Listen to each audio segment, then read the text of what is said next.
Непотизам царува во владата на Мицковски. Последен е скандалозниот случај со Љупчо Андоновски, татко на министерот за дигитална трансформација во владата Стефан Андоновски. Таткото на министерот Стефан Андоновски, Мицковски го назначил за нов советник во владата. Братот пак на министерот за дигитална трансформација Игор Андоновски е назначен за началник на одделот на АНБ за град Скопје пред неколку месеци.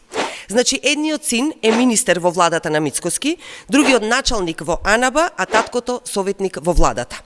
Ова почитување е класичен пример за непотизам и судир на интереси.